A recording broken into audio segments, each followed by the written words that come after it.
قدرمنو سلامونه مې واخلئ دا شیبې بیخي په خپل ټاټوبي کې ناست یمه خواوشا 15 کلن منا کاکا را سره ناست دی. منا کاکا هغه کاکاګل دی چې زه لا وړوکی ماشوم ومه د ده یوازې یو بچی و د هغه نوم فیاض و. فیاض د واده په څو کاله پس شوی و. منا دی یوه کور والا ده او یو هغه بچی و.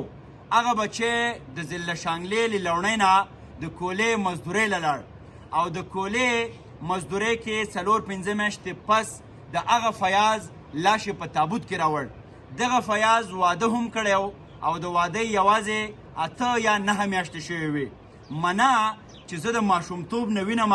نو دی سایکو شوی دی، نفسیاتي بیمار شوی دی. په کور کې یوازې منا وي او اوس د ده کور والا وي، د ده کډه وي. دغه منا دلته ځي راځي، زه یې د ماشومتوب نه وینم. ما ته ملګري وایي چې ته د کولې د مزدورانو دپاره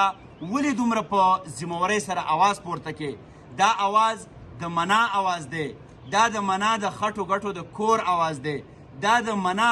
د نفسیاتي بیمارۍ اواز دی. دغه منا چې چا سره کینی نو دی یوازې د فیاض فریاد کوي، د ده په سترګو کې اوښکې راشي. دا مې وړوکی ورواره ځان سره ځکه ودرولی دی چې د ده په لاشعور کې دا خبره راشي که زه نه یم د کولې د مزدور اواز به دی پورته کوي. زما بل رور، زما د تره زوی، زما د خاندان وګړي. دا د ضلع شانګلې مسله یوازې نه ده، د کولې مزدور چې د دې ملک په کم ګوټ کې دی هغه سره ظلم کیږي، جبر کیږي، زیاتی کیږي د حکومت لخوا، د ماین اونر لخوا. منا اوس هم په هغه ساز پسې کوم ته چې ډیت ګرانټ وایي. منا ستړی شو، منا دروازې وټکولې. د منا قصه د منا نه اورو، د دې مطلب دی بالکل دا نه وي چې زه هغه زړې خبرې را تازه کومه یا د منا د احساس سره لوبې کومه. خو چونکې اوس زه یو غټ احتجاج کول غواړم په ضلع شانګله الپورې کې، نو غواړم چې د ټولو خلکو ته دا احساس وشي چې د کولې د مزدور دا ستونزه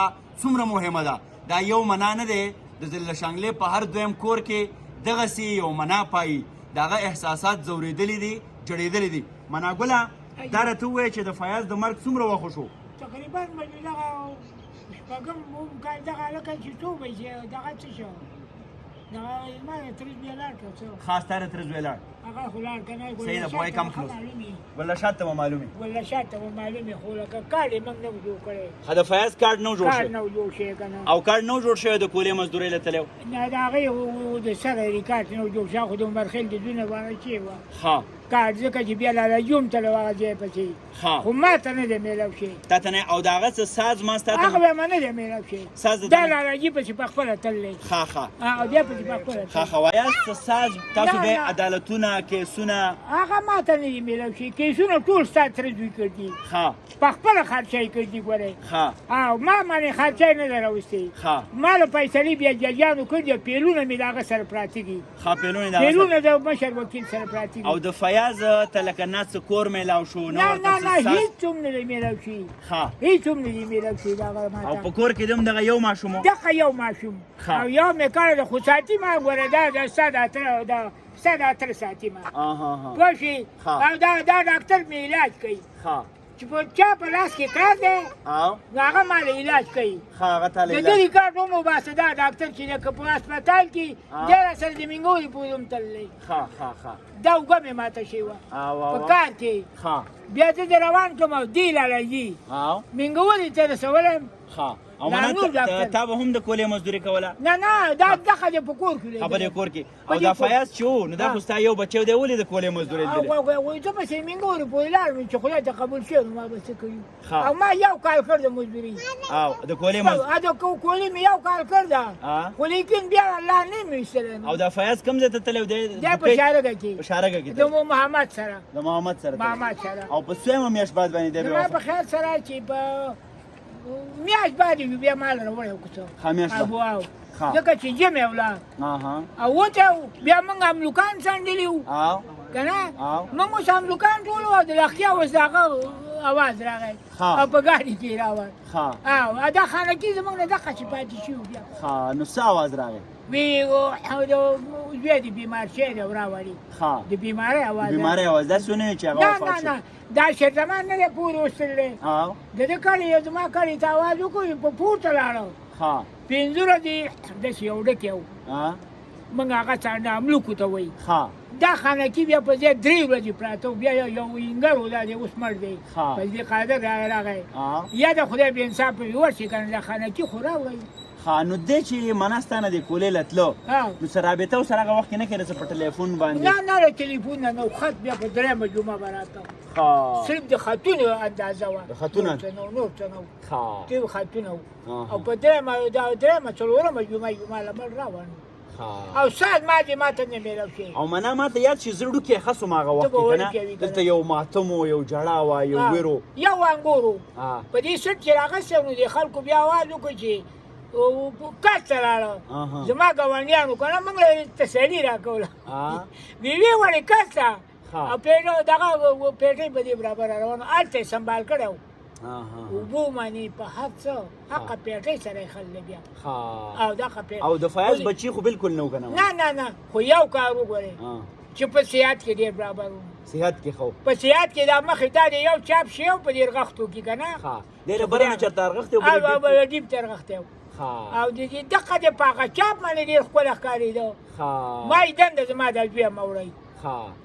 ما په دې وس وکړه لالجي خو ډېر بې دغه چروته و او پالیسټر هم جاري او په مخه دا مې مه وړئ زما زوی دنده دوی ولې مطلب یې دا مې دی چې په غره کې رغښتی دی خو د ده ګناه او هر څه دا دغه خیر ورچېږي خلک بیا قیصه کوي ویې ولې خلک یې دیدن کوي ته چې مه وړئ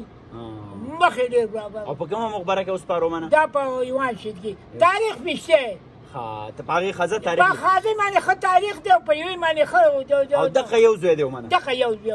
او تاریخ او هر څه پېژني او نور دې بیخي بچي مچي نه نور نشته خو لکه وجه دا ده که ته وایې زه به چې د یو وخت کې لاړ شم مقبرې ته که لاړم که نه هغه زموږ مقبره ده د مړو زه به د هغې د ریکارډ په چا وباسم په هغه خاجي جوړې کړي دي په یوې تاریخ دی په یوې باندې شعر دی څه شعر دی او وکې د خدای خبر دی نو معلومه هغه د باندې پښتون جوړې کړي دي په خواځخیره کې د لالاجي هغه سخرانې صحیح ده منا خوشحاله چې قدرمنو زه نه پوهېږم زما خپل هم احساس ځورېږي د منا قصه څه ماته ګوډه د هغه د خولې ما در ورسوله منا چونکې د کیمرې یا د میډیا دومره اشنا نه دی فیملیر نه دی نو ما یوه شعوري هڅه وکړه خو د ټولو ملګرو ته دا التجا دی که زه د مزدور اواز کومه نو دا د منا د هغه وفات شوي یوازیني زوی چې دی وایي چې د صحت نه برابر و د دیو په کور کې د هغه نه پس بالکل ماشوم نشته دی ځوان نشته دی منا دی او د منا د کور والا ده د هغه روح په ما کې راغلی دغسې د نورو ډېرو مزدورانو او دا د منا د کور قصه نه ده دا د شانګلې د هر دویم کور قصه ده تاسو یقین وکئ هم دا وجه ده چې زه غواړم منا وایي چې نن هم 15-20 کاله پس د هغه فیاض ساز یا ډیت ګرانټ چې څه ته وایي هغه دې منا ته نه دی میلاو شوی نو تاسو بیا ما ته اکثر ملګري وایي چې لکه تا ته په دې کې څه فایده ده ته ولې د کورې د مزدور دپاره څوک را باندې دباونه کوي څوک وایي وژنوي دا د دې ځورېدلي اواز دی دا جړېدلی بابا دی دې کې به ما سره الله ملګری دا د یو ذات دپاره دا منډه د ازغل روان دی بیا هم موږ به ډېر زر په الپورې کې یو ډېر غټ احتجاج کوو زه لګیا یم د هغې دپاره قانوني کارروایي کومه ډي سي صاحب نه اجازت یا نور د ضلع شانګلې چې څومره خلک دي که زما دپاره نه وي د ځان دپاره روځئ د منا دپاره روځئ خدای مکه چې سبا ستاسو والد صاحب د منا په ځای باندې ناستې او 13 کاله پس هغه هم جړا فریاد کوي ولې نه چې نن موږ راپاسو خپل د حق تپوس وکړو دا به نه وایئ چې دا د فلاني مسله ده د ډنګري مسله ده زما کار ښه روان دی زه خو ټیکهدار یم زه میټ یم که دا ټیکهدار دی که میټ دی دا ټول د لیبر یا د مزدور په زمره کې راځي 3 پارټیانې دي یو حکومت دی یو ماین اونر دی او یو لیبر دی موږ به د لیبر دپاره قانوني اواز پورته کوو د حق او د انصاف اواز به پورته کوو او دغه هڅه به کوو دغه منډه به وهو چې بل منا